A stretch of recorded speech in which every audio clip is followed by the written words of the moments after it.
their investments in NSSF. So is the Hustler Fund the equivalent of unemployment insurance envisaged in the Kenya Kwanza manifesto?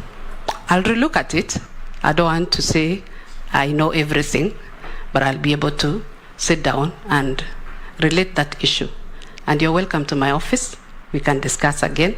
Hustler Fund is for all Kenyans. It is not just for Kenya Kwanza. Thank you. Honorable Jeanette, my friend in Parliament, we were on different sides, but we related well, and I want to say thank you. Your question was on unemployment, the employment of population. We have youth that are very many that do not have experience, and every time they want to get employment, they are asked for their experience. I know through NITA, we can be able to take up youths that have finished various courses and attach them in various industries.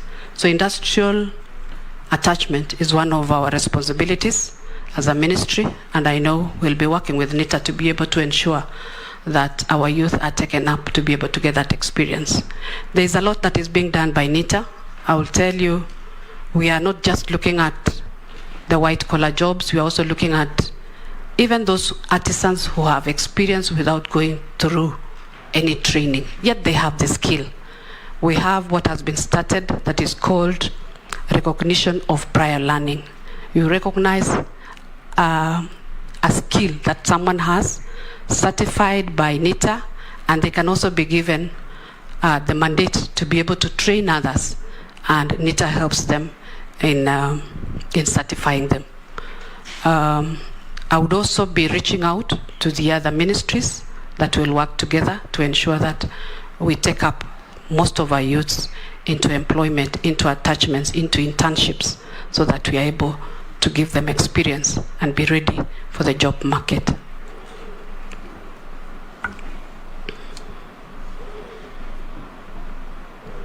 You also asked a question on Kenya Kwanza manifesto, where we'll have to finish malnutrition in 5 years. I want to say malnutrition affects children under 5 years. And I'll be working with most of the county governments that provide ECD education to ensure that these children are protected. We also have NGOs that have come on board that help us as a ministry to be able to provide food, to be able to provide stipends for those vulnerable, the vulnerable population like these children. Currently, there is an ongoing program in the ministry that is funded by World Bank and UNICEF, where the pilot program is being done in 5 counties of Marsabit. It is also being done in Kitui, another 5 counties. So the issue here to be able to spread across the country, we ensure we involve these county governments to ensure that our children do not die of malnutrition. We also ensure that they are vaccinated because they are under 5 years and they should be vaccinated against diseases. The other approach is to ensure that we have education on the masses to prevent malnutrition by ensuring that we provide foods that are right, and if they don't have the foods, we also encourage them to provide, the basics of a healthy diet. We also ensure that the mothers are able to breastfeed their babies, if possible, for the first 6 months. But I know the question could be, if that parent, if that mother cannot even be able to get food to eat, would she be able to produce milk to be able to breastfeed that baby? In other third world countries, in other developed countries, they have an equivalent of a blood bank, of breast milk bank, where those who have excess milk can be able to donate. Maybe we'll look at that in the near future. But I want to answer Honorable Jeanette by telling him that we will sort out that issue of malnutrition. It is also my area. I'm passionate about it. I'll go across and see how best we can be able to address the issue. Then you have the increase of savings for mama mboga and basic needs, yet they cannot get the basic needs. I said we will support the mama mboga, the boda boda, using the hustler fund, and as they do those businesses, we encourage them to save with NSSF for their future. Savings, how do we save with NSSF? How do we take care of our investments at NSSF? I look forward to streamline the NSSF. We ensure we have a board that is able to take care of the fund and be able to make investments. And we'll be able to do that by ensuring that we have quarterly reports about the investments that are put in the media to ensure that we have transparency. We will also ensure that we have the Auditor General to be able to audit the investments at NSSF, and then generally encourage the culture of saving by Kenyans. Chair, I think I've finished. There was a question by Honorable Mbui, I think on the large strikes, or is it? It is Owen, sorry. On the strikes at Kenya IOS, I also want to promise that I'll sit down with them and be able to look at the issues that are there and be able to bring a solution to Kenya Airways. Florence, I want us to upscale our speed. Yes. You have taken about 40 minutes to talk about some short questions from these colleagues. We'll take another round. Yes. This time, like I said, you have to be precise and concise. And when you ask questions, also be precise and concise. Mary, Ferdinand, Daud, Mishi. Let's take those first. George, did you also want to join the fray? So Mary, Ferdinand, George, Daud, Mishi. Thank you, Mr. Speaker. One question each. Speaker, we had an agreement. On this side, it's just the three of us. I have 3 questions, kindly. I have already short. I've already given 5. Thank you, Mr. Speaker. We were told earlier that NSSF has increased its contributions and returns on investment to 280 billion. And at the moment, there is an informal sector product called Haba Haba, where you contribute 25 shillings per day, and if you do that continuously for 5 years, you're able to get half of that money to refinance your business. How do you intend to improve on that? Secondly, with inflation, the cost of living has gone very high, and the minimum wage bill can hardly, the minimum daily wage, sorry, can hardly, sustain the ordinary worker. Having in mind the prevailing economic situation, how do you intend to deal with that issue of the minimum wage?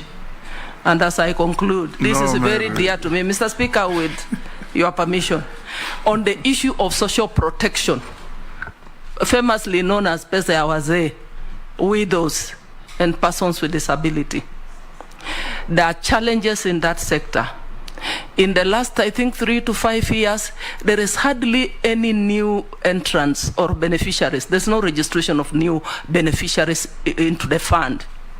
Identification of these beneficiaries, inadequate funding, duplication of social interventions. Some counties are also coming up with their own initiatives. I know of Kakamega that has got a program for mothers and babies. Kwale has another one on NHIF, I think, and many others. How are you planning to deal with the issue of duplication and then the distribution of those social funds. And then there's also segregation. In some wards, you find it is the widows benefiting. You go to some wards, it is the persons with disability. So Kenyans are asking, where is equity there in these funds, in the distribution of those funds? What do you have to say about that? Thank you. Flo, ex-colleague, I think Ichungo asked this question, and to my best, because I've been affected, this Middle East issue, it should go beyond what you have said. Because the issue here is the agents, the Kenyan agents here locally, and agents in the Middle East, because I have actually a case. I have a case in the Middle East. The question is, the agents here and the agents in the Middle East are all bogus. Because the moment they have that connection, say 5 children or 5 girls or 4 or 10, whatever they are going to the Middle East, the moment they get to Middle East, these girls' telephone sets and passports are taken by employees, by the employer, sorry. And Florence, go down, because it's a very urgent thing. People are suffering. Then when they get there, and the passport has been taken, the telephone has been taken, so what happens is that this particular child, I call them, they are normally children, there is no connection between the embassy, our embassy in the Middle East, and the number of children that have been sent to that particular agent. Once they get the money, they close shop. That's why we have cases where a child dies in the Middle East, and there's no connection at all. You don't even know about it. We have a case, you remember, recently where somebody died and has been in the mortuary for almost 8 months because there was no information. So I think you do more than, I want to just request you, go down and more than what you've done. And then saying we're going to do this, and she hasn't done anything. She's not in the office yet. This is, I mean, the way she's telling us, yes, is that's what she's going to do. Yes. And I'm simply saying you should do much more than that in case you're going to be a minister. Excellent. That is just a comment. It's a comment. So you'll not spend time on it. Next. Thank you, Fernand, for that good comment. Yes. I'm sure she's noted. Thank you, Chair. Nominee, minimum wage in Kenya. Isn't that what Mary has been asking? No, my question is totally different. Yes. Minimum wage in Kenya is 15,120. It is arrived at by agreement between the government and trade unions. It's tripartite. And then usually it is the government, the workers' unions, and the employer. FKE. So that the government possibly appears through FKE, but it is arrived at, settled, and it governs what the other workers would actually get incrementally. Yes, I get the word now. My question is this: how do you propose to work with some of the trade unions and their officials when we know for sure that they have abandoned workers to pursue parochial political interests? Thank you, Chair. Chair, I want to, the nominee, congratulations first. Mheshimiwa Mary has told you about the old people and the PWDs. There is an issue of registration, late registration for old people, but the main issue is even the ones who are registered, they have to come and stay 1 or 2 days while accessing their money from either the bank or wherever they are supposed to be collecting.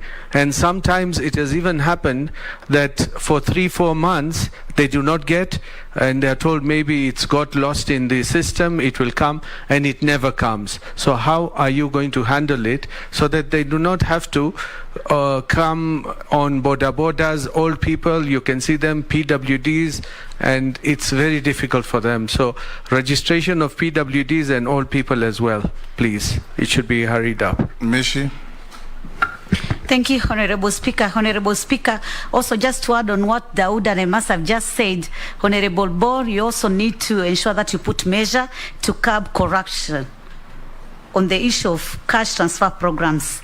My question is on the people with disability, noting that persons living with disability have been overlooked in terms of education, the labor force, and general social life.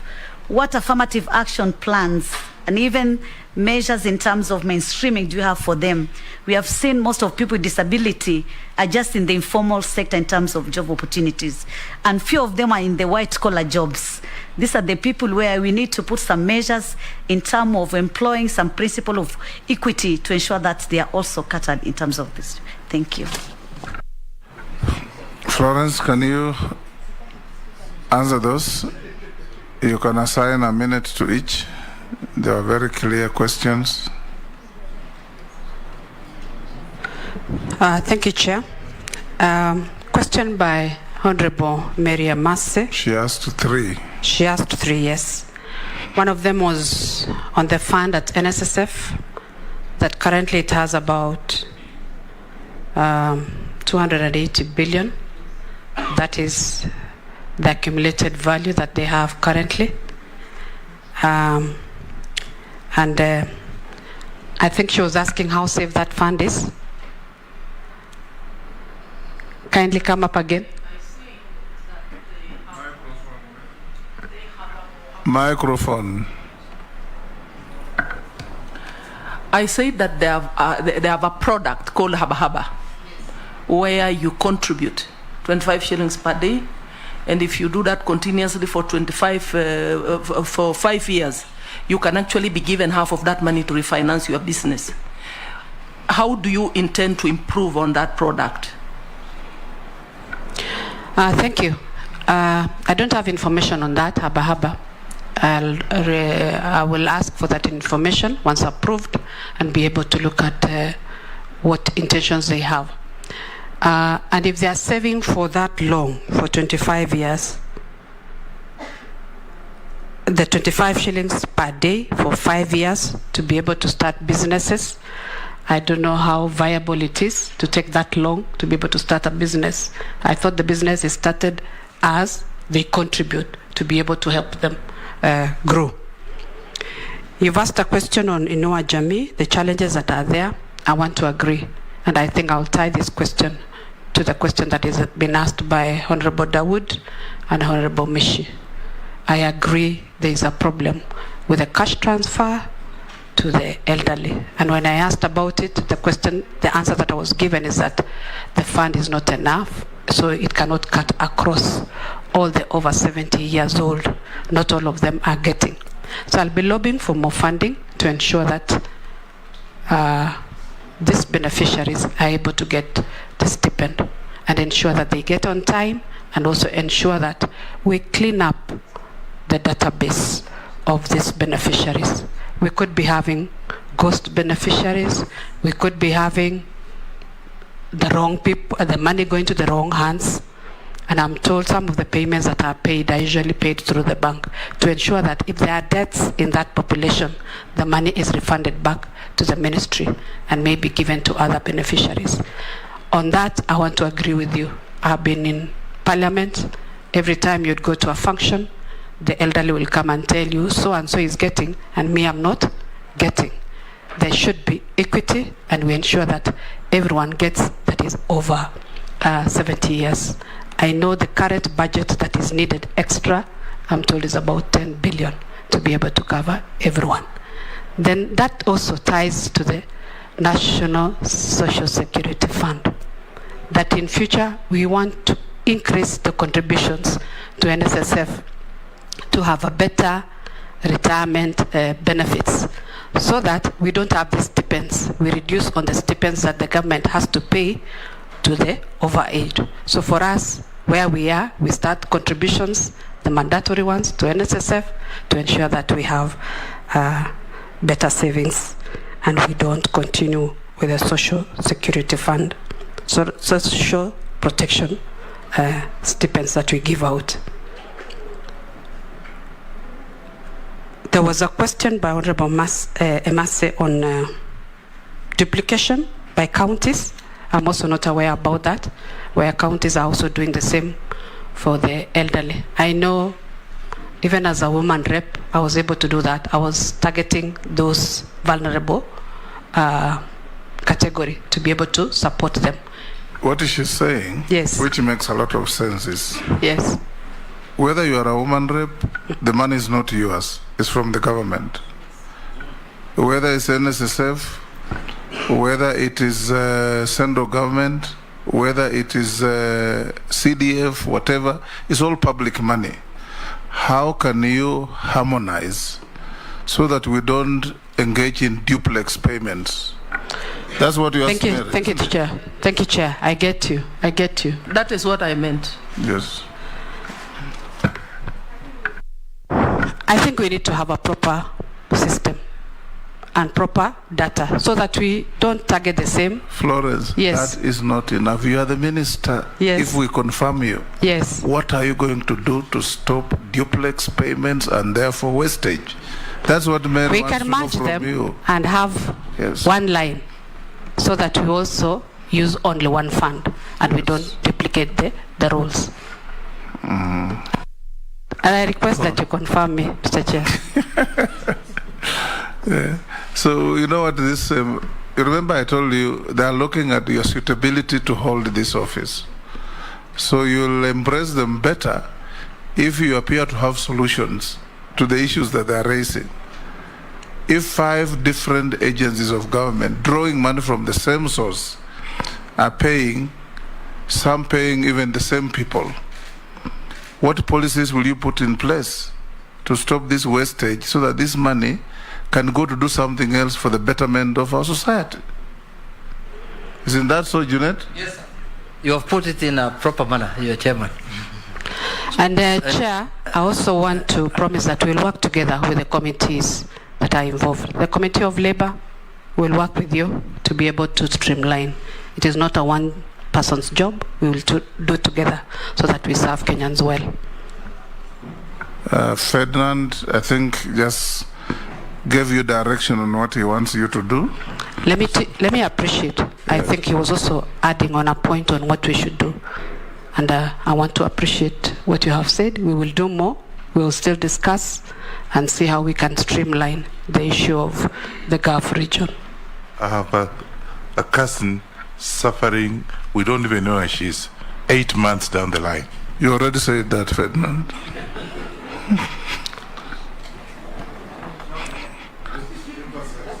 Go to the next question.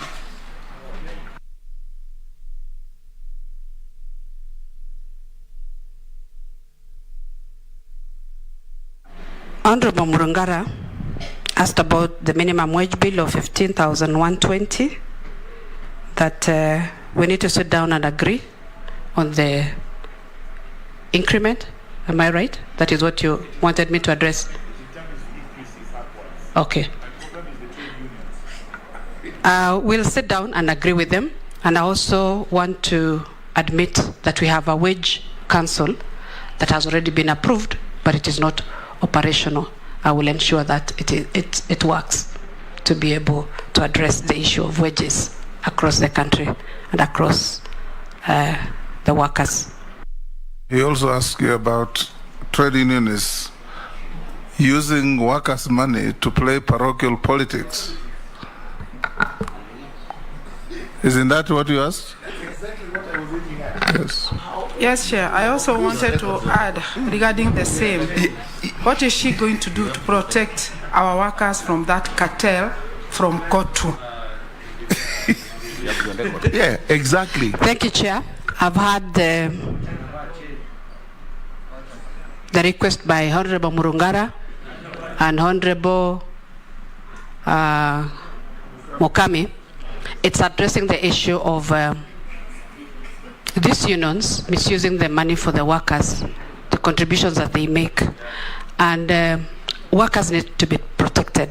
And I want to promise that I will stop that, ensure that that money that the workers contribute goes to their welfare, goes to helping them, but not for a few individuals to enrich themselves. Thank you. Daud, did you ask a question? Yes. Daud and Mishi? The PWD's registration and that. Yeah, we will also streamline the issue of PWDs, ensure that they also get their stipends. No, it's not just the stipends. Yes. There is a problem in registering new PWDs, yes, so that they can get cards, so that they can get services from the government. There is that issue. I met the chair of the PWD's council, and he assured me that there is a new card that has been developed to be able to help the PWDs. So they will do away with the current cards. They have now better cards to serve them well, and also address their issues in employment and be able to have the tax-free benefits. Speaker, I'm not satisfied. Honorable Mishi has talked about the corruption. I'm coming to your question, Honorable Mishi. You asked about curbing corruption in social security, in social protection, in the stipends that are given out. And I've said I will clean the system and ensure we have a clean system, we have the right beneficiaries, and they go to the right people. And I think we'll be working with the Ministry of Interior so that we are able to get the information from the ground to the chief so that we get the correct beneficiaries. We'll work with the government institutions to ensure that we have the right people.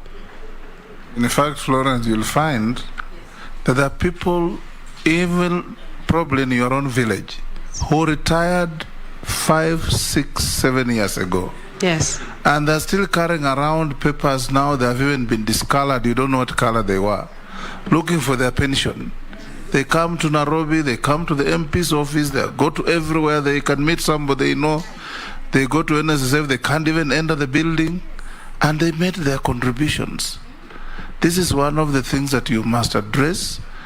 Probably even decentralized payment of those benefits to the counties. Correct. So that people access their pensions from the nearest point possible.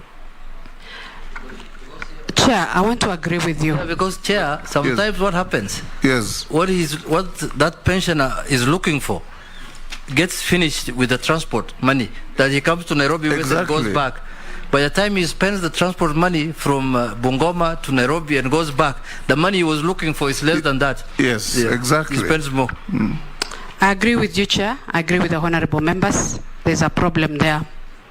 NSSF take the contributions, but when it comes to payment of the benefits, it becomes a nightmare. I even saw their automation system. Their automation system is only on registration of members. But when it comes to the payment of benefits to the members, the process stops. I will want to streamline that. Let our public, let the beneficiaries get the benefits, even on phone. What is hard in doing that? I'm ready to do that. Thank you. Naisula? An intervention on the NSSF. Chair. Okay. And it's about, there was a suggestion, maybe the nominee can, that if we continue allowing NSSF to collect, they are the ones in charge of collection, they are the ones of saving, they are the ones of, releasing the money to the, why don't you separate? Maybe NSSF can collect, another body can be able now to deal with paying the pensioners instead of the same people, because they are the same people who bring a lot of bureaucracy within that place. Naisula, you can combine that with the Naisula and Caleb. That one was not mine. Yeah, that was an intervention. You have had your bite. Because Speaker, our questions are not answered. Chair. Yes. You're my friend. Let me ask mine. This is just simple. One is about child labor. Okay. Honorable Chair, You come to the urban areas, you'll be very surprised. Or you go to the sand places or just almost everywhere. Children, minors, are the ones who are working and getting paid. And to an effect, these children don't go to school. So what is the nominee going to do to address aspects of child labor? And about the domestic workers, which are these countries which are notorious? Not every Arab country maybe is notorious. Maybe you need to tell us which are these Arabic countries, which are the UAE countries which are notorious on matters to do with the domestic, like in Dubai, we've never had those kind of issues. I'm just saying. So maybe from you, what have you learned, and which are these countries that have this effect? Thank you. Isula. Thank you, Chair. And I just want to say that the nominee completed her full term in Budget Committee. Maybe Honorable Ishungwa should ask for some lessons. Now, this is just a comment and maybe an advice on this issue of our ladies and girls in the Middle East. The bigger question is, where are they going? You know, so they see the suffering, they see a lady has come back in a, you know, as dead, and they are still going. And so as a policy maker and with your colleagues, if this committee approves you, you have to really think of on the issue of unemployment. And I think we've asked that question to almost every nominee at a policy level, how you're going to look at the issue of unemployment in this country, because it's not just enough to have these conversations and our ladies and girls continue to go every other day. On the same matter, in your ministry, and this is just a comment, you need to relook at the people at your ministry and their relationship with the agents. You know, it was ridiculous the other day to see an agent now making the ladies to be the villains instead of the victims. And they take high commissions from them and now say, but they're the ones who go and stay with their boyfriends and things like that. So you have to look at also those who want to go directly, and they are not allowed to get even the paperwork is so difficult unless you go through an agent. And so this is a very serious issue that we have to look at. But to my question now, growing up, Kenya used to do so well in terms, especially on one front, where our labor force was so competitive, it was professional, and especially in one of the service industry, that was tourism. You know, we were known across the region, but we can slowly see that it's going down. I need to know what steps you will take to ensure that our standards are raised, because you know tourism is one of our greatest foreign exchange earner. How do we take our competitiveness to where we were known in the region and even internationally? Those, Florence? Chair, I was to... Oh, I miss you, yes. Yeah, thank you. Florence, you were in Parliament, and you remember we passed the Employment Amendment Act of 2022. And one of the jobless youths out here sent me something. Clearance and the pre-employment offer certificates requirements were abolished, as well as the requirement for payment of such certificates on the Amendment of Employment Act of 2007. This means HELB, police clearance, CRB certificates should be issued free of charge and within 7 days from the application request, and only after an offer of employment has been guaranteed. 6 months later, DCI and the several CRBs from Metropoly, Credit Info, TransUnion are still levying fees like the law never came in effect after 23rd of April. There are also long as than 7 days delays in issuance of such certificates. This is always a problem of us passing laws that are never implemented. This is a law that is existing, acts, statutes that are never implemented. Now you are going there. You passed the law yourself. You are going there. These youths who are listening, are you facing them in the eye and tell them you are going to do something different, that from the time you take over, such complaints are not going to come to us? Just face the youth of the country and tell them that you are going to take over. And this issue of, allow me, Chair, because I was in the Committee of Labour last Parliament, and we tackled this issue of our girls dying in Arabian Peninsula, Gulf countries. There are cartels, part of the ministries are doing business. Don't don't just assume or cover up. Go and handle the cartels and you'll solve these issues. They are the top officials who are doing the business. Chair, I'll be very brief with your indulgence. 1 minute. I've just heard you say that again you will change the cards for people living with disability. There was a time it was done also for the elderly. We have to have efficiency once and for all. And you know, even as you do it, the community members, by the time they don't get it, it's such a tedious process. And then every time we go to the constituency, we're being asked, but I did this, and you're not efficient. How will you make sure that there is efficiency in the ministry on these monies, the cash transfer, once and for all? Florence, you can answer those. Some are comments, you appreciate them. Yes. Or disagree with them. Others are questions, you answer them. I think we started with Honorable Naisula. Yes. Her question was on what is going on, the policy on migrant workers. That possibly, there's a policy, there's a bill actually, on migrant workers management bill that has been drafted. It is currently at the AG's office that needs to have some legal drafting before it comes to Parliament. So let's work together with the committee in Parliament to be able to have this bill, to be able to streamline all those issues that we are talking about, to be able to fill in the gaps that we have on the migrant workers. And I know we'll be able to sort out those issues that the members have spoken to. The other question that came up, I hope I will not jump. If I jump, let me know, is the one by Honorable Gikaria. He's talked about child labor.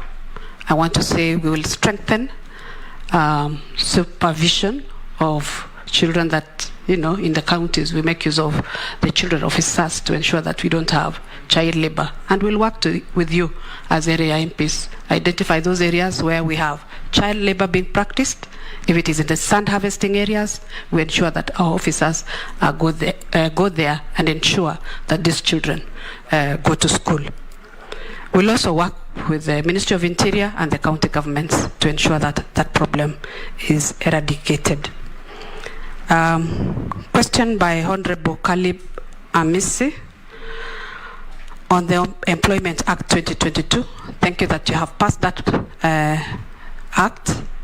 Mine is to implement to ensure that the youths of our country are able to get the clearance free of charge so that they are not made to pay. I will ensure that that is implemented. Thank you for that information. I asked about our labor force and its competitiveness. In the hospitality industry, you said, and Gikaria's child labor issue? I've addressed that one on of Honorable Gikaria. Okay. What is not addressed is about the notorious countries. Oh yes, on the notorious countries, I think we have an issue with Let me help you, Florence. Yes. You should approach it this way, if we confirm you. We have 300,000 Kenyans in Tanzania working and living. They have no challenges. We have close to 500,000 Kenyans in the UK working and living. And in this country today, our diaspora is giving us more foreign exchange than any other undertaking, including those girls in Saudi Arabia. This problem that we're having now should not be rushed through condemnation and roadside statements. You need, if we confirm you and you get into the office, your counterpart from Foreign Affairs told us if we confirm him, the next day he'll be on a flight to Saudi Arabia. Then we have you here carrying the same plate. Philippines has over 2 million domestic workers in the Arabian Peninsula. And they contribute immensely to their GDP. So instead of bastardizing the process, you need to have a collective team of yourself, Foreign Affairs, and any other agents of government that's involved, and engage bilaterally. Why are our girls dying in Saudi Arabia and not in UAE or not Oman or not in Kuwait? Those are the issues you need to address. Because if you just rush in, condemn, make declarations, you'll do the wrong thing. Because these girls leave this country because there are no jobs. They earn a living to sustain their parents. Most of them are single mothers, sustain their children. Now a problem has arisen. Do you solve it by condemning, or you solve it by looking at the root cause to deal with it? That's my advice to you. If we confirm you, it should be your first item on agenda. Don't just jump on a plane to go. Have serious consultations internally. These so-called agents, who license them? How many are they? How do they recruit these girls? How many centers in Saudi Arabia? We have big towns, Dammam, we have Riyadh, we have all those towns, Jeddah. Do you have labor attaches in those towns who can keep the records of these girls, know where they work, who they work for, and regularly check on their welfare? These are the things you'd look at, because we are condemning more than providing solutions, and it's not helpful. Yes, Junet. Chair, just to add on what you said, Chair. Look at, Chair, the last 3 years, what has sustained this economy so much is the remittances from the diaspora. And that is the reason why in the Azimio Manifesto and even the Kenya Kwanza Manifesto, there is diaspora affairs, Ministry of Foreign Affairs and diaspora issues, because they have realized the importance the diaspora is playing in our economy. Look, the public service now, where everyone looks for a job when they finish university, can only employ 1 million people maximum. But only, you've just quoted here, Saudi Arabia only alone employs 210,000 people. So if you include the other parts of the Arabian Peninsula, the way the speaker said, you may be talking about 600,000-700,000 people. If all those people were to come back to Kenya, do you think it will be catastrophic? Don't you think, it will be catastrophic? So we need to get a proper solution to this problem. As the speaker said, not only condemnation, we condemn the heinous act that's happening there, but on the other side, we have to get a permanent solution to that problem. And the solution is the way the speaker is advising. Speaker, if I may add. Yes. I think, Speaker, I wanted to raise on a point of order. Yeah. I think 85 or 95. I think you have concluded this matter, Speaker. You have really summarized. And that's a vision for the nominee. She only praised that the House confirms her. And of course, you know, Speaker, your House, which is Parliament, established the committee in charge of diaspora issues, which means Parliament has taken this issue very critically. And then now they can link with the minister. Don't you think, Speaker, you have summarized and we can move forward? Yeah. Yes, I wanted to add you, Speaker, on what you just said, and it's quite a very important point. That's why we are deliberating on. Most of the time, because we dealt with these matters when I was in the Committee of Labor, our girls go there innocently through the normal channels, whether it's government, but they find other lucrative work that we cannot mention here. So you must pursue it in depth. Don't just look at it from the face value. In Philippines, the reason why they succeeded, because they have unified the program where it is through the government only, not the agents. Because most businesses start through this unscrupulous business, because it becomes more lucrative to look for other work but not the work that was sent there for. So the agents may be innocent. Thank you. Florence? Chair, let me just ask. Yes, Mukami? Regarding the social. We have so many elderly people in our villages, and they are living in a pathetic condition.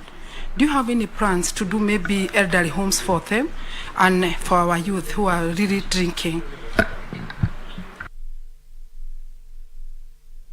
Thank you, Chair. Let me appreciate. You've actually summed it up, and I know this is an emotive issue, the issue of the migrant workers in the Gulf region. Of course,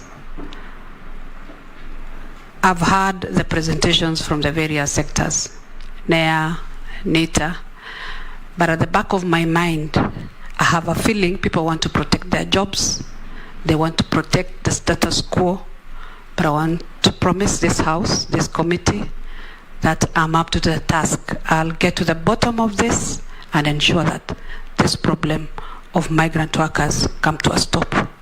You've clearly said about Philippines. Philippines are doing very well because they have systems that are working and they protect their workers. And I promise to be able to review the bilateral labor agreements with these countries.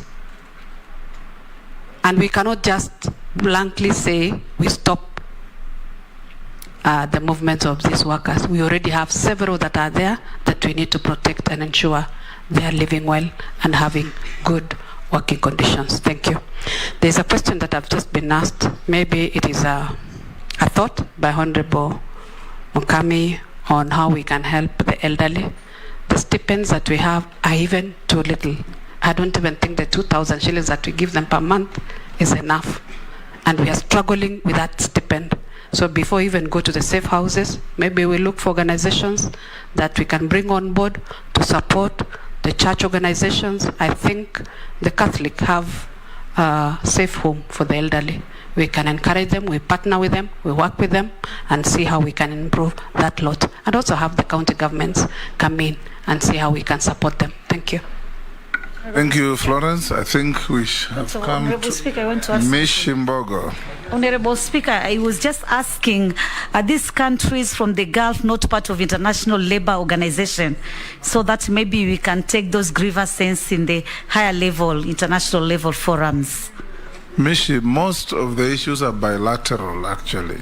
So we don't need to go to ILO. They're bilateral. And Saudi has an embassy here. Kenya has an embassy in Saudi. So it's quite easy, Florence and other government ministries and agencies to deal with this matter. Bring our engagement with Florence to an end. We have served about 8 minutes, but you'll consume 3 of them to tell us your final testament. Thank you, Chair, and thank you, honorable members, for giving this opportunity to come before you. I want to appreciate the role that you have played. It is a process that I really appreciate. Coming last, I was able to see my colleagues, and I'm proud of you. I'm proud of what you have done. I want us to encourage ourselves that we serve our country, we serve our citizens, and I promise to do my very best. And I want to lastly thank His Excellency the President for giving me this opportunity as a nominee as a Cabinet Secretary for Labor and Social Protection. I look forward with working with you, with working with the National Assembly, the Senate, and other arms of government in addressing the issues of Kenyans. Thank you and God bless. Thank you, Florence. We now discharge you and release you to go to your other duties. Sergeant, you can show the nominee the way to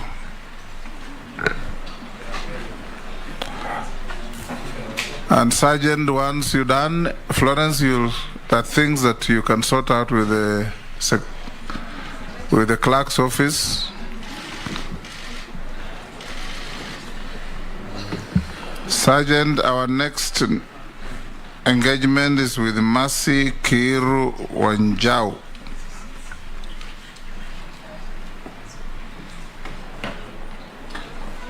Kimani. Na mtazamaji, Florence Bore anaondoka mbele ya kamati ya uteuzi ya bunge ambayo ndio imepewa jukumu la kupiga msasa ama kuwapiga msasa wale mawaziri walioteuliwa kujaza baraza la mawaziri lake Rais Dr. William Ruto. Na kwake Florence amezongwa na maswali mengi, wabunge hapo wakiuliza maswala yanayofungamana na ajira za ughaibuni, vile vile zile pesa za wazee pamoja na ajira kwa vijana, ambapo wengi wao wamesemekana kukosa kazi kwenye taasisi mbalimbali za serikali.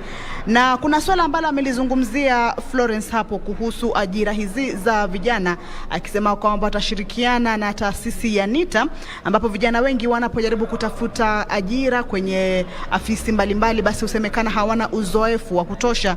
Lakini amejitetea akasema kwamba kunayo taasisi ya NITA ambayo inaweza kutoa mafunzo ama nafasi tu za kujifundisha hizi kazi ama kujizoesha katika ajira ama masomo ama taaluma walizosomea, kiasi cha kwamba kitawapatia uzoefu wa kutosha wa kuweza kutafuta ajira kwenye afisi mbalimbali ambazo huwa mara nyingi zinatafuta watu walio na uzoefu fulani ama waajiriwa walio na uzoefu wa miaka fulani. Kwa hivyo amesema atajaribu kushughulikia swala hilo kwa kuungana na taasisi ya NITA kuweza kutoa mafunzo kwa vijana wengi wanaotoka kwenye vyuo vikuu ama kwenye taasisi za mafunzo mbalimbali na ambao bado hawajaajiriwa kwa kukosa uzoefu wa kutosha ama miaka ya kutosha ya kufanya kazi. Vile vile kuna swala la pesa za uzeeni ama fedha hizi ambazo zinatolewa kwa wazee. Wabunge hapa wakiibua swala la kwamba wazee wengi huenda kawa hawapati pesa hizo, na pia hakuja kuwa na usajili mpya wa wazee wanaostahili kupata hizi pesa. Kumbuka ni pesa za wazee ama pia kuna zile zingine ambazo ni za wale watu walio na ulemavu, wakidai kwamba kwa muda mrefu kumekuwa hakuna usajili ambao unaendelea, na amesema kwamba ni swala pia atakalolishughulikia. Lakini mapumziko tu mafupi, Florence Bore akiondoka hapo, ni kwamba anaingia sasa kikangoni ni Mercy Wanjau ambaye ameteuliwa kuwa katibu katika baraza la mawaziri. Mercy Wanjau ndiye ambaye anaingia kwenye chumba hicho. Kwa sasa ndio huyo anakaribishwa kwenye chumba hiki, afike mbele ya kamati, aeleze uwezo wake, aeleze maarifa yake na aeleze ufafu wake wa kuchukua kiti hiki cha kuwa katibu katika baraza la mawaziri. Kama unavyoona, huyo ni Mercy Wanjau na tayari ameshafika, na kama ilivyo kawaida ataelekezwa kuchukua kiapo chake. Mercy alikuwa mkurugenzi mkuu kwenye halmashauri ya mawasiliano nchini CA, na kwa sasa ameteuliwa kuingia kama katibu kwenye baraza la mawaziri la serikali yake Rais William Ruto, na kupeleka kwa moja kwa moja kwa matangazo haya. Mimi ni Kamchemenza.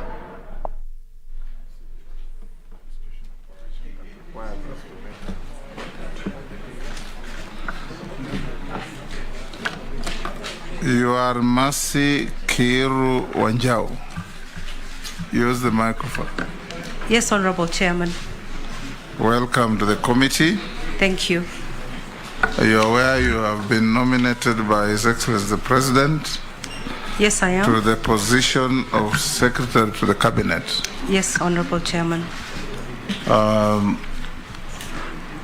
Under Article 154 of the Constitution, you are one of the nominees by the President that will require this committee of Parliament of the National Assembly to engage you and establish your suitability for the job and recommend for you to have the job or otherwise. Yes, Mr. Chairman. So you are welcome to the committee. We are going to have a short brief with you. I'm sure you have been watching our engagement with the cabinet nominees. Yes, I have. You are not a cabinet nominee. You are a secretary of the cabinet. So your role is pigeonholed and limited. So Yes. we are going to start by administering an oath from the clerk. If you are Christian, you can take the Bible. If you are Muslim, the Quran is also available.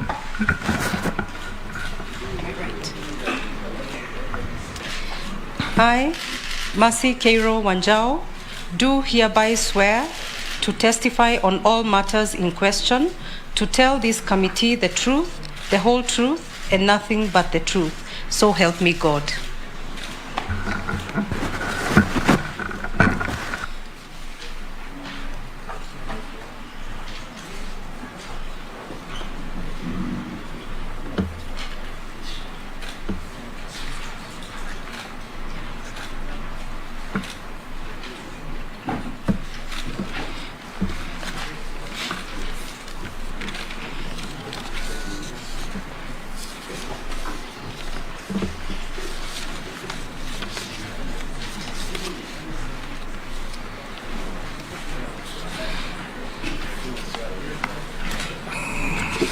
Yes, Mercy. This committee is chaired by the Speaker of the National Assembly. That is myself. I will invite members to introduce themselves, starting with the Majority Leader. My name is Kamani Shongwa, MP Kikuyu. My name is Opio Wandai, MP Ugunja. My name is Junet Mohammed, MP Sunais. My name is Owen Baya, MP Kilifi North. Yeah, I'm Robert Mbui, MP for Kadhiani. Lehab Mukami, County MP Nyeri. Ferdinand Kevin Wanyonyi, Member of Parliament Kwanza, Trans Nzoia County. George Gitonga Murugara, MP Tharaka, Tharaka Nithi. David Kosing, my name, MP Pokot South, West Pokot County. Abdul Rahim Daud, MP for North Imenti, Meru County, and I'm told you're born in my county. Mishimpoko, MP Likoni. Good afternoon, Caleb Amisi, MP Sabot. Abdishuri, MP Balambala. Emase Mary, MP Teso South. Naisula Lesuda, MP Samburu West. Thank you. We have the Clerk of the National Assembly and her team. Thank you, Mr. Speaker. My name is Sarah Kioko, the Acting Clerk of the National Assembly, and I have with me the Director, Audit, Appropriation, and other select committees, Ms. Florence Bore, and the Deputy Director, Legal Services, Mr. Michael Karuru, and other staff of Parliament assisting this committee. Thank you. Thank you, Mercy. This committee will have a short engagement with you. As I said, being given the limited nature of what your portfolio entails. But before that, we'll ask you a few questions. Do you have your tax compliance certificate? Yes, I do, Honorable Chair. Do you have your Higher Education Loans Board clearance? Yes, I do. Do you have your clearance from the Ethics and Anti-Corruption Commission? Yes, I do. Do you have the Certificate of Good Conduct from DCI? Yes, I do. Have you ever been charged in a court of law and convicted of any criminal offense? No, Mr. Chairman. Are you a dual citizenship of Kenya and any other sovereign? No, I'm not. At a personal level, what is your financial net worth? My financial net worth, as disclosed in Part 25, is 475,400,000, and this is comprised as follows: land and buildings at about 380.4, shares, stocks and deposits at about 89 million, agriculture in the form of largely commercial farming of trees at about 6 million, and motor vehicles, 4 motor vehicles, about 2 million, 3 million shillings. That is all, Mr. Chair. National ID? Yes, I do. You'll... Chair, if you don't mind, she repeats that again. Can you tabulate your wealth again? Okay. It's 475,400,000, and this is comprised of land and buildings at about 380.4 million, shares, stocks and deposits at about 89 million, agriculture 6 million. I also own 4 vehicles. These are all in joint property. The 4 vehicles are valued at about 3-4 million. They're fairly old vehicles. They're not new. For the chair. Breakdown of the land and buildings, Chair. Pardon me? A breakdown of the land and buildings. Okay. So at the land and buildings, I own these properties in community of property. I am married, and these properties are in Nairobi, where we own some apartments and the home that we live in Nanyuki, Malindi. We also have an apartment in South Africa, in Johannesburg. Point of order, Chair. Yes. Chair, she has, in 25, she has put it as approximately 188,500,000. Now she's giving us different figures. So what should we believe now? What she has put on her, the CV we've got in front of us. Mercy, you just took a note to say nothing but the truth.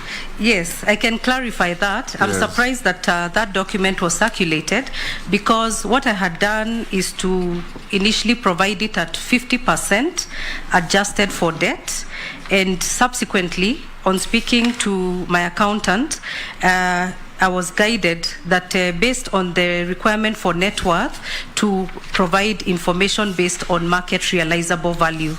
So whereas previously I had disclosed based on purchase price, the adjustment therefore moved upwards on the assumption that the property was being sold now. I did call the chambers. I indicated that I wished to make the adjustment, and I provided the adjusted document based on that information. So this new document is what I had expected to be circulated to the members. You spoke to our clerks? Yes, I called and I spoke to Florence, Madam Florence, and this is the document that I had expected to be circulated. But even as we look for the real document, you say you had put this figure at half the value. And adjusted for debt. But even if multiplied by 2, this one still comes to below 400 million. Yes, because I had adjusted for debt. Okay. Yes. Yes, Daud. The figure 470 or whatever she's quoting, has it been adjusted for debt as well? Because that remains there. The liability is a liability. Yes. Even if you adjust for market price, yes. Have you already adjusted for the liability? So I was advised not to go to that level. Just give the market realizable value, and that should be okay, because in the event that you sell something, then... Could you probably give us how much the liabilities are then? Oh, I see. So on account of land and buildings, we do hold quite an amount of significant... Chair. Chair, you see... Chair. Yes. No, Chair, I thought this matter should have been very easier than this, because what she should have provided is her, what she owns, the market value minus her liabilities, and that's what is called net worth. Yes. So net worth, yeah. Mm-hmm. So I don't know why she's turning this place to an accounting firm. I thought, like the other predecessor, like the other nominees who appeared before, you come with what you own. This is, I own 1 billion. There was even 4 billion here. So 4 billion. Then remove what you owe people, the banks and the saccos and everything. Then you say my net worth is 300 million shillings or 120 million. Exactly. Yes. Yes. Mercy, that's what I expect. You have 200 million yes. in asset and cash. You have a mortgage of 50. So your net worth is 150. It's so simple. That's what this committee expects. You know that all those rigmaroles will not be very helpful. But indeed, we'll make progress if we need further. They will ask you on your wealth when we open up. Okay. Yeah. In the course of this engagement, Mercy, this is not an adversarial engagement. I can see you're a lawyer, I'm sure you know what I mean. Yes. It's a conversation for this committee to assess your suitability to occupy a sensitive office called Secretary to the Cabinet, an office that is extremely sensitive in the operations of any country. So for us to make good progress, I'll give you 5 minutes to tell us the story of your life up to where you are. Then thereafter, I'll open the floor for members to ask you some questions or make some comments about what you are going to walk into in case we approve your nomination. Okay. Thank you, Honorable Chairman and members, for this opportunity to present myself to this distinguished committee. Let me first start off by expressing my profound gratitude to His Excellency the President for nominating me to the office of Secretary to the Cabinet. This is indeed a life opportunity for me, for which I'm profoundly grateful. It is a great honor. Mr. Chairman and members, I am a first born of 4 siblings, and I was born in Kovo in Imenti South, Meru County.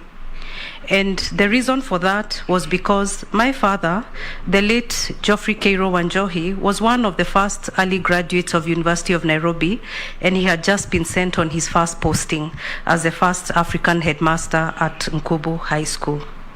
As a result of his career movement, our family tended to move around Kenya quite a lot. And growing up, I ended up living within 7 counties of this country. I am married with 2 teenage daughters. This experience, as you can imagine, in my early years, comprised of quite a lot of moving around, making new friends and saying goodbye almost every 2 years of my school life. And this allowed me an opportunity to embrace Kenyans of all walks of life and to develop values of social justice, faith, resilience, and determination. I started my primary school life in Nanyuki and completed my standard 8 at Thika Memorial Church School in Kiambu County, in between having moved through a number of schools. In 1989, I went to Gandu Girls High School in Nyeri County, and upon completion of my Form 4, proceeded to University of Nairobi for a Bachelor of Laws degree, upon which I went to the Kenya School of Law for a diploma in law. So I'm an advocate of the High Court of Kenya, 1997. That marked the beginning of my professional life with Muthoga Gaturu and Company, and after a year I progressed to South Africa for my postgraduate degree, and I earned a master's in advanced corporate law and tax from the University of Cape Town. I happened to be in South Africa barely 4 years after its gaining independence, so I was a beneficiary of the black equity employment, which was availed irrespective of citizenship, so long as one was black. And that allowed me to spend a lot of time and work with KPMG in Cape Town, where I was involved in the demutualization of Old Mutual and the subsequent listing on the London Stock Exchange. Upon completion of my postgraduate studies, I came back to Nairobi, went again briefly into legal practice with Kirundi and Company, and then moved to PricewaterhouseCoopers in the tax department. That marked the end of my private sector career as I went into the regulator, the Communications Commission of Kenya, in 2001. And have had 22 illustrious years in the public service. During these 22 years, a lot happened, and if you will allow me, I will just go through some significant events. In 2005, I had the opportunity to proceed on international secondment to the UN in Geneva, and I spent some time there with the International Telecommunications Union as a regulatory expert. And the output of that was a toolkit that was designed to build capacity for regulatory staff globally, because the ICT sector was globalizing and growing very big, very fast, and there was the need to boost skills. This was a UN World Bank InfoDev project. Upon completion of this project, I did come back, and in 2006, I was nominated as the Kenya Fellow for the Eisenhower Fellowship, and I proceeded to the United States on a fellowship for international development. This allowed me to see what possibilities could lie if one exerted themselves to unlock policy possibilities. Upon return from the fellowship, I continued with my work, which involved policy and legislative reform, and I was engaged in developing draft policies and regulatory frameworks which have formed the bedrock of the successful ICT sector in Kenya as we know it today. In 2018, I had the opportunity to chair the National Task Force for the policy for data protection in this country, and the output is the creation of the Data Protection Office that we know today, which is currently operational for about 2 years. While within the public sector, I rose, and the highest role that I performed was the Acting Director General of the Communications Authority of Kenya for 2 years, until a substantive Director General was appointed. As we speak, I serve as the Director of Legal Affairs and the Board Secretary. During my tenure as Acting Director General, Chair, I would mention that barely 6 months had passed when the COVID pandemic hit the world, and I therefore became a leader in a time of crisis. And as they say, never waste a crisis. And this marked an opportunity for me, for the ICT sector, to score certain successes for this country. COVID was a time of great destabilization, and one of the successes was the utilization of resources available in this country to enable economic stabilization, because in 24 hours, the economy moved from the office to the house. Learning moved from the school to the house. And this availed us an opportunity to discuss with the sector on how best we could enable them to carry the extended traffic over that period. And Mr. Chairman, it turned out that Kenya was the first country in sub-Saharan Africa to issue regulatory directives that enabled that support, and this was recognized by the United Nations. I also had a chance to chair the COVID-19 ICT Advisory Committee. This was a committee that tried to utilize ICT innovations for COVID, and I'm proud to say that out of the about 700 innovations that were tabled before us, 85 were identified and were utilized for contact tracing and other health measures within this country.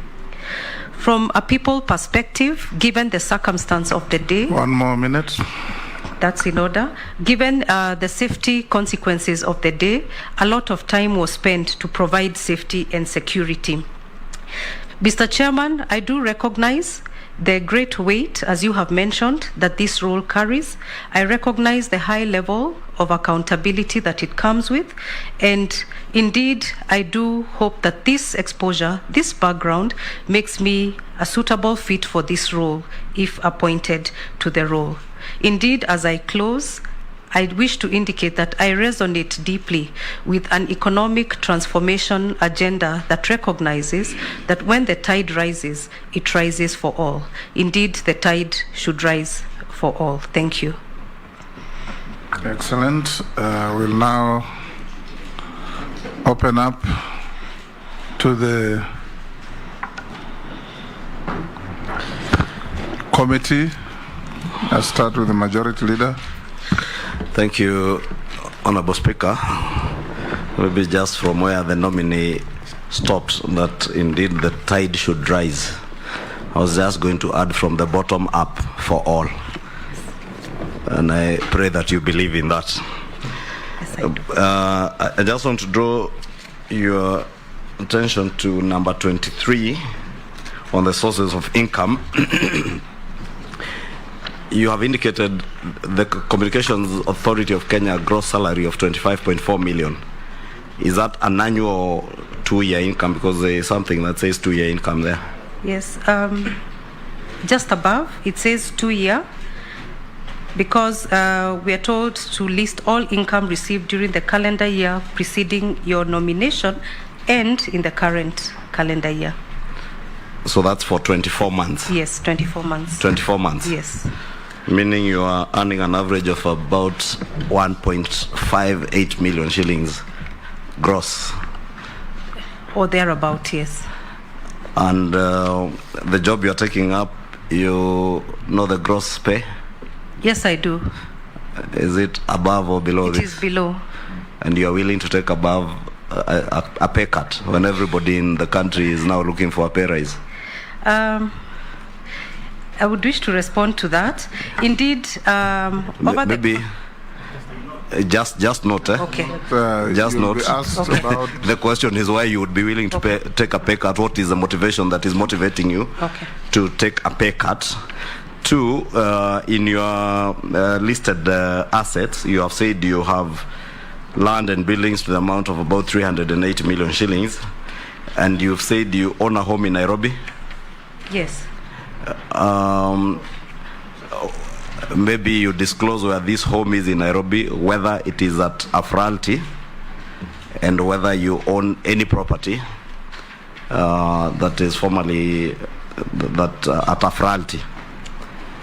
And I think for me that will be all. Besides, you've been a company secretary, so you could be well positioned to take minutes of cabinet meetings, being secretary to the cabinet. But as you take minutes in cabinet, would you know where Teso South is, in which county it is? Maybe there's something to do with Teso South. Would you know where Teso South is in the Republic of Kenya, in which county, which part of Kenya? Yes, just to pick it up from where... Mercy, you'll take 4, to pick then it, I yes, allow yes. you to answer. I realize that you are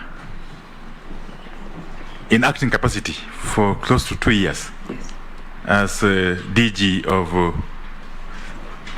Communications Authority of Kenya. I remember around 2019, there was serious turbulence in the boardroom of this organization when the then DG or chairman was leaving, one Francis Wangusi. It was DG, it was DG. Yeah, DG, yes, DG. And in fact, at some point, the court intervened to even revoke your appointment in acting capacity. So there was too much turmoil. Could you have been the cause of this turmoil? And if it is true, would you be tempted to transfer such possible threats to the public service, mainstream public service? I also realize that you are largely in parastatal, of course. You have never been in the mainstream civil service as we know it. Those who join as DOs rise to DCs and so on and so forth, PSS. So your experience in the mainstream civil service could be limited. How are you equipped to execute this new mandate that is at the heart of the public service? Thank you. Yes, Junet. Thank you, Chair. Chair, I wanted to ask only one question, which is the nominee was the secretary of the Communications Authority. Now, as the Corporation Secretary and also as the Acting Director General for the Communications Authority of Kenya, what is your position on the installation of the Device Management System, DMS, that is largely believed to be a surveillance tool on mobile phone networks in the country? Yes, Owen. Just a quick question, nominee. Looking at your experience at the Communications Authority, you deal with a board that's not more than 10 people. And probably they are very homogeneous in thinking, and they are all probably sector players. You're going to be secretary to cabinet of 22 people, 24, very diverse, politicians, technocrats, everybody else there, high level of thinking and all kinds of manner. Low level, yes. How are you going to handle the diversity so that we can actually prepare a cabinet secretary to deliver their mandate? Thank you. Mercy, can you answer those?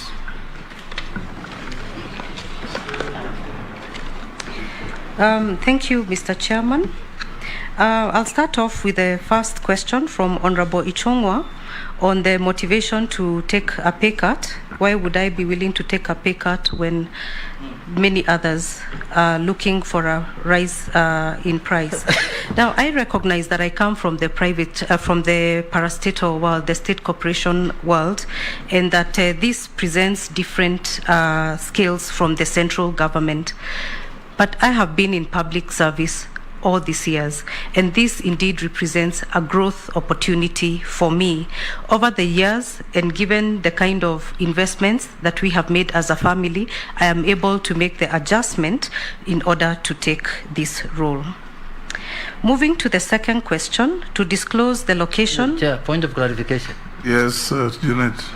Chair, now could we say that under this difficult economic situation in the world, and in Africa, and in Kenya, this is the only nominee in the world who is ready to take a pay cut in the spirit of service? Could we now qualify her like that, Mr. Chair?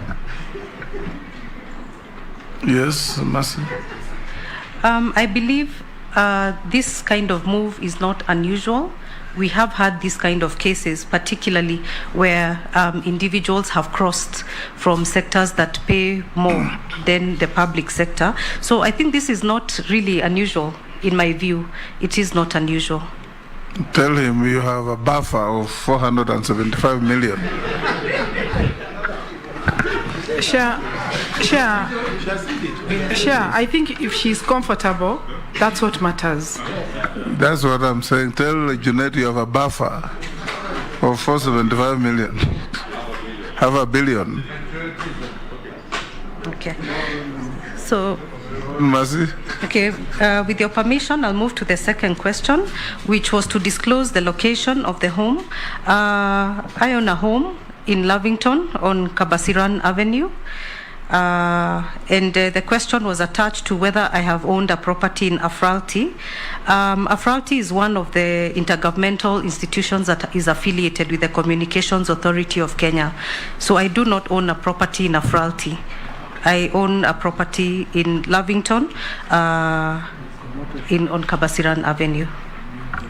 Maybe Chair, if Chair allows, yes, was that property at any one time part of the assets owned by Afralti? No, it wasn't. It was part of the properties that were owned by Communications Authority of Kenya, properties that were disposed in a transparent process about maybe 10 years ago, and this was one of the properties. So it is property that you own, that you bought from CA? Yes. CCK then? CCK then. At the time, were you working for CCK? Yes. At what level? I was an assistant director. How many of you bought those properties from the former CCK, and who financed the purchase of those properties? I wouldn't speak for the others, but no, I'm aware. I asked how many of the staff, former CCK staff, yes, purchased those properties. And for yourself, yes, of course, I don't expect you to speak for others, who financed, okay, or how was it how was the purchase financed? Okay. So these properties were about 5 in diverse locations in Nairobi, and for us to be able to purchase this property, we got financing from the Housing Finance Corporation of Kenya. So I'll move on to the next question, which was about Teso South, which county this is. I may not know exactly which county this is, but one thing I can assure you is that I have been up and down. No, Chair, just on that issue of the Afrati, was the cell or CCK, was the cell was the cell supposed to be only for the people working for CCK, or for also people from outside could participate? Was it advertised? How was it? Give us a small preview of. And even as you answer that, if you allow me, could you be aware that certain cadre of staff were locked out of this very lucrative scheme of purchasing these properties, and that some of you who are favored went ahead to put up properties, to develop properties within the facilities owned by Telecom Kenya or CCK? I'm sorry. So maybe I can clarify the context. For these properties to be sold, they were valued by the Ministry of Lands and Housing then, and they were given a market value.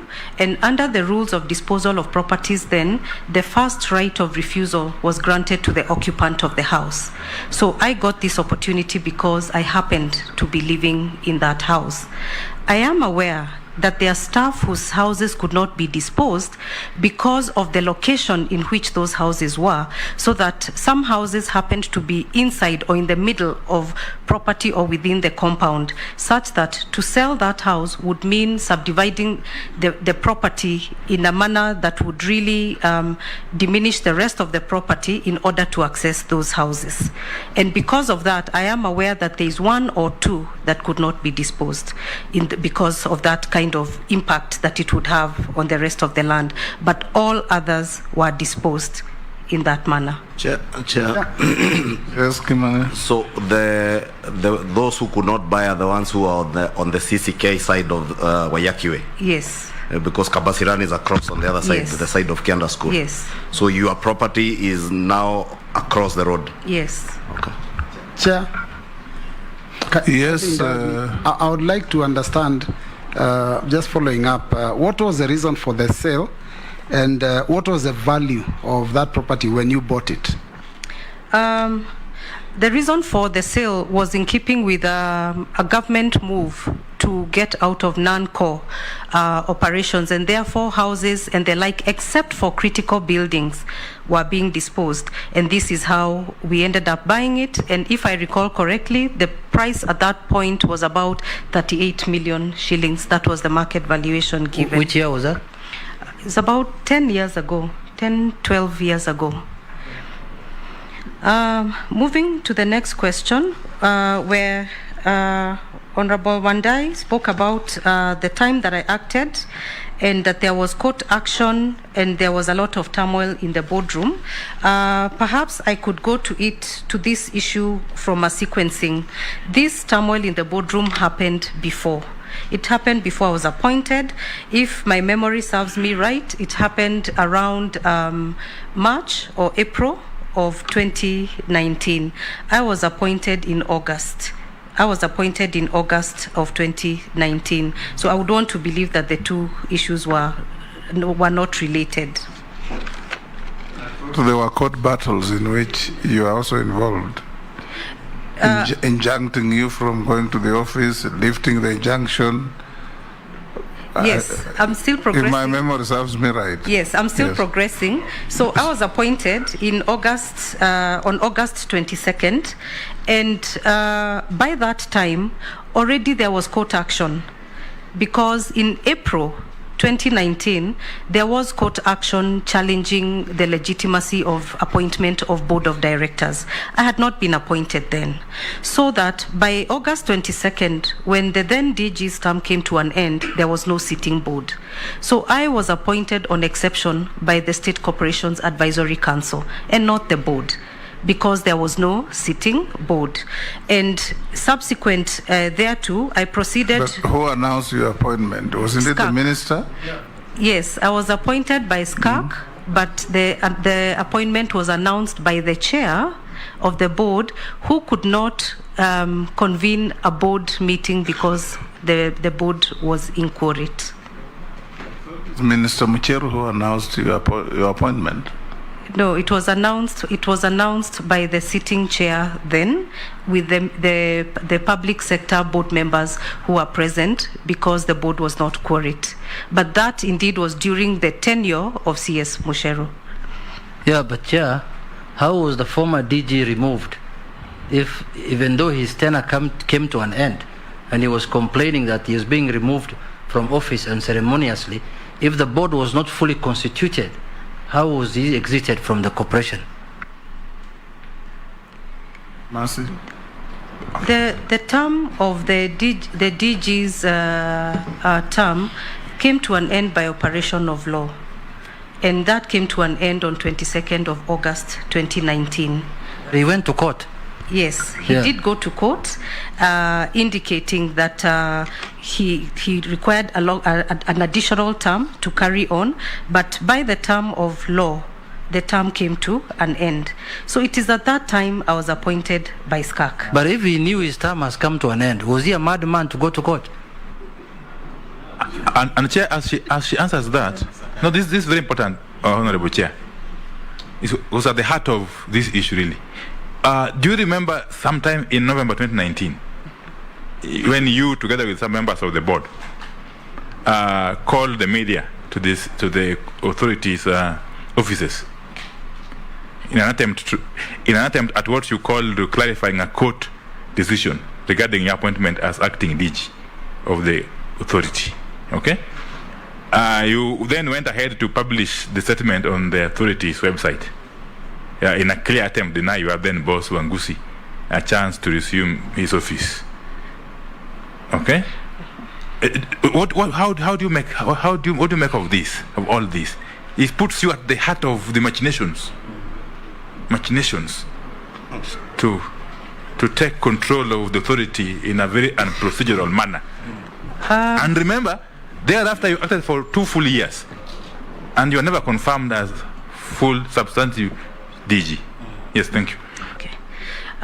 Thank you. Through the chair, when a court order is issued, the Communications Authority of Kenya has always abided by the court order. If a court order had been issued for me to vacate office, I would have been the first to vacate the office. So when the litigation was mounted with the former DG requesting to come back into the office, what we did was to clarify based on legal guidance given on what the import of that court order was. And that court order did not include vacating office. So my remaining in office was in order. Indeed, if at the time when the board was constituted and it came into office, if it had wished to substitute me for any of my colleagues who would have been more than able to handle the job, they would have done so.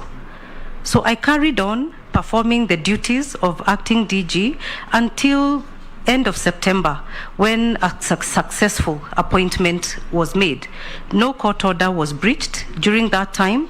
Indeed, the legal risk that persisted during that duration was very high, and I was able, through very diligent following up and not entertaining any adjournments, to actually have those governance-related matters concluded in slightly more than 12 months, about 12 or 13 months inside of COVID. So there was no attempt whatsoever to delay or derail that process at all. Yeah. Chair, your statement. You see, Chair, by the time the nominee was being appointed as an acting DG, there was no proper board in that organization. As you said, her appointment came from the ministry. She was appointed by the then minister, Mucheru. That is what is on record, Chairman. Unless otherwise she can give us proof that is the board that appointed her. You have a board appointment or something. The fact of the matter is, at that point in time, there was no proper board that was properly constituted. Chair, if I may, The State Corporations Act has some remainder powers which provides that where there is no board that is sitting and able to make a decision, the State Corporations Advisory Council kicks in for purposes of business continuity. As I indicated earlier, I was appointed by SCAC, and SCAC acted rightly in making that appointment given the circumstances